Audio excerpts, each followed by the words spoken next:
Voy a saltarme una primera parte de mi exposición que pretendía analizar o diagnosticar el sector audiovisual, que es lo que en el concurso se nos establecía, porque no dispongo de mucho tiempo y en el afán, evidentemente, de contestarles a todos ustedes en la medida en que me resulte posible y el tiempo lo permita.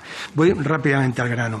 Miren, de forma, como digo, voy a centrar el diagnóstico en dos cuestiones que son, a mi juicio, elementales. Ustedes, creo que prácticamente todos y todas los han pronunciado, y son fundamentales y son evidentemente polémicos también. Son la economía y la información, y voy a empezar por esta última dando respuesta sin duda a algunos de ustedes. La ley de 2006 establecía que Radio Televisión Española garantizará la información objetiva, veraz y plural, y deberá ajustarse al criterio de la independencia profesional y al pluralismo político, así como a la norma de distinguir y separar de forma perceptible la información de la opinión. Miren, no hay nada que objetar, evidentemente, al literal de esta ley, pero sí constatar, tristemente y cada día, la percepción de un presunto incumplimiento. Ciertamente estamos ante un debate viejo, también hay que decirlo, habitualmente interesado, pero algún examen de conciencia nos corresponderá hacer cuando las audiencias descienden y los proyectos no prosperan, ni siquiera prosperan los buenos proyectos. La percepción de los españoles sobre RTV es muy mejorable y nuestra reputación no está a la altura de lo esperado. Cuando se descubrió que la información era un negocio, la verdad dejó de ser importante, decía Kapuscinski, y efectivamente la información debe mantener al margen, o debe mantenerse y permanecer al margen de intereses comerciales, pero también de intereses partidarios. De la única política que debe entender RTV es de la política de Estado. Uno de los intervinientes, uno de los portavoces, me preguntaba, era exactamente el portavoz de Podemos, creo recordar, si yo tenía algún tipo de contacto con ustedes, un poco decirles que en terminología, no, era el portavoz de Vox, perdón, en terminología COVID, que evidentemente nos inunda, diría que contacto sí, llevo 30 años en el oficio, incluso visitando este Parlamento por razones de trabajo mucho tiempo, pero contactos estrechos le aseguro a usted que no. Siguiendo con este planteamiento, insisto, al servicio del Estado y de la ciudadanía, solo del Estado y de la ciudadanía, ese debe ser el propósito de la corporación RTV. Quiero decirles que es urgente reconstruir la relación con una sociedad que nos ha dado la espalda, que es urgente iniciar el proceso de reconciliación con el público, dando muestras cada día de compromiso y probablemente también de humildad. Es urgente recuperar la condición de referencia, de lugar seguro y fiable en los momentos informativamente cruciales en los que hemos cedido la posición ante ofertas probablemente atractivas pero muy poco rigurosas. Es urgente abrirse paso entre el populismo que arrasa la vida política y el espectáculo y la desinformación que invaden el mundo mediático y las redes sociales. Creo que es urgente confrontar el paraíso de frivolidad que ofrecen muchas televisiones, colmadas de afirmaciones arbitrarias, de intereses, dependencias, prejuicios, presuposiciones y fake news, también decía otro portavoz, que están infligiendo un tremendo castigo a los valores democráticos de los españoles. Es urgente, que diría Juan de Loxa, recuperar la confianza. Solo así iniciaremos el camino de regreso a las posiciones de hegemonía y referencia que, por cierto, tampoco hemos valorado cuando las ejercíamos. La economía. Miren, la crisis del 2008 y la erradicación de la publicidad, y con esto voy a contestar a muchas de sus preguntas, pusieron en evidencia la ley de financiación. Radio Televisión Española requiere de manera perentoria un presupuesto suficiente y estable, y los gestores de la corporación un nuevo marco regulatorio que les permita ir más allá de acometer una correcta administración del presupuesto de gastos. Al margen de la subvención que establece para cada ejercicio el Gobierno, que parte de los recursos de RTV dependan de los ingresos de los operadores privados, es una fórmula imaginativa, ciertamente, pero, visto lo visto, totalmente inoperante.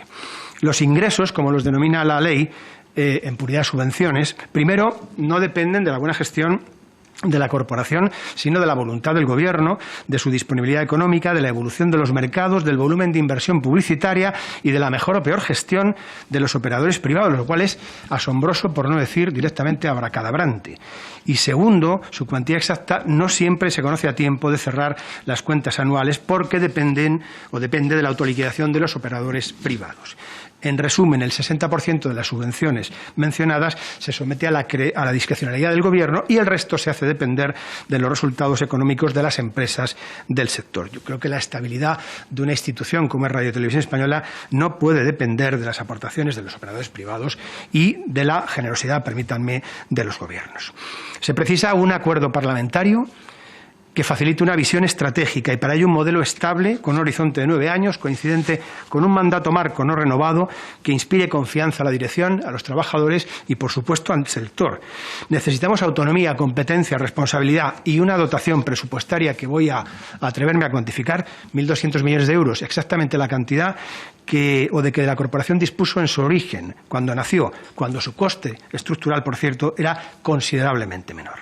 La corporación necesitará para su viabilidad futura, entre otras fuentes de ingresos, la publicidad comercial. Obviamente, tal propósito no perturbaría en ningún momento el objetivo prioritario de servicio público que da sentido a la corporación y habría de concebirse como una vía complementaria de financiación a los recursos públicos, una publicidad que habrá de ser cuantitativamente medida y cualitativamente apropiada. Preservando siempre la calidad de la emisión, se propone el estudio de inserciones de entre 3 y 5 minutos cada hora en franjas de programación, vamos a decir, no competitivas, un modelo que no afectaría a la cuenta de resultados de los operadores privados y haciendo especial hincapié en la búsqueda de perfiles o de clientes, entre comillas, de perfil institucional, muchas veces huérfanos de emplazamientos adecuados a la naturaleza de su producto o a su imagen de marca. Terminando, y enlazo con una pregunta que me hacía la portavoz del Grupo Popular, me preguntaba por la rentabilidad social. Miren, en 2013 la corporación encargó a una consultora independiente un estudio sobre la rentabilidad social, justamente. Los resultados evidenciaron el esfuerzo de la corporación para informar, sensibilizar y formar a los ciudadanos en temas que afectan a su vida y potencian los valores democráticos. Destacaban los mensajes destinados a la defensa del consumidor, de la salud, del medio ambiente, valores cívicos, comportamientos solidarios y un largo etcétera. Los resultados fueron verdaderamente alentadores. Televisión Española y Radio Nacional de España emitían más de 1.500 horas al año de contenidos con rentabilidad social, lo que supondría en términos, permítanme, de GRP social, un retorno económico de más de 300 millones de euros. Decía Emilio Lledó que la economía necesaria de la tramoya televisiva no implica que sus productos se orienten solo a la rentabilidad, que los fines esenciales de la televisión son demasiado sutiles para convertirse en un mero negocio. Yo comparto esa tesis sobre la filosofía que debe inspirar a una radio y televisión pública. Es necesario programar para ciudadanos, aspirando al liderazgo siempre, pero sin olvidar durante un instante el criterio de calidad elemental de sus contenidos y su rentabilidad social. Creo que con estas últimas palabras, si no me llama la atención la presidenta, puedo también contestar a algún otro portavoz. RTV es única, es de todos. Con este lema invitábamos hace unos años en la corporación a los espectadores a descubrir lo que efectivamente hace única a la corporación. Una empresa que nos une para ser más, para estar más cerca, y para ello 8 canales de televisión y 6 emisoras de radio, para innovar con nuevas aplicaciones y la web más completa y visitada, para ofrecer más información, más deportes, más cine español y un entretenimiento de calidad, respetuoso y para todas las edades. Aquella campaña resumía la misión, valores y visión de una corporación que nos une como ciudadanos, que nos vertebra como país, una empresa en la que trabajamos para ser más.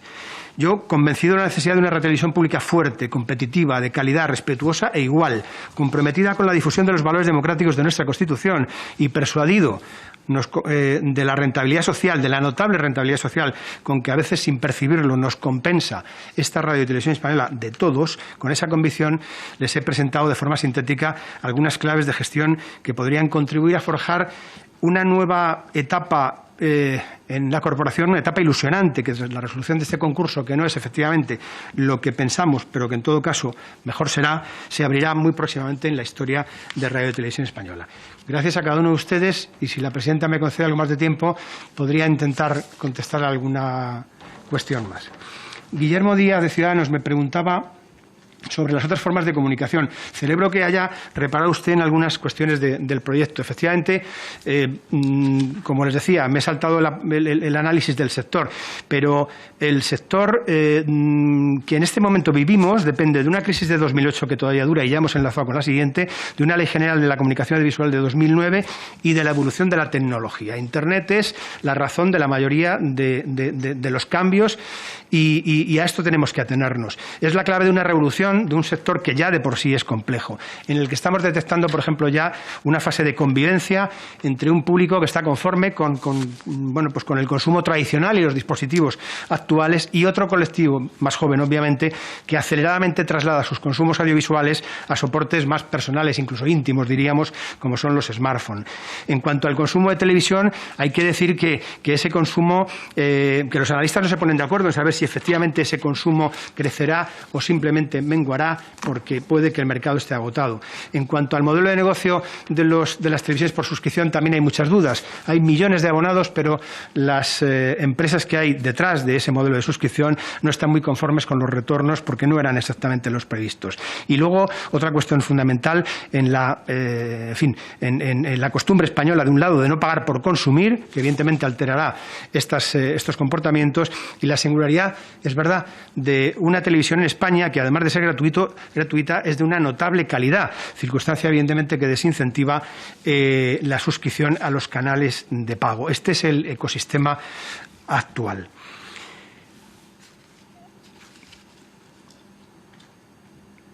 Creo que he contestado básicamente a todos ustedes y creo que hasta aquí podría llegar, salvo que me digan ustedes lo contrario.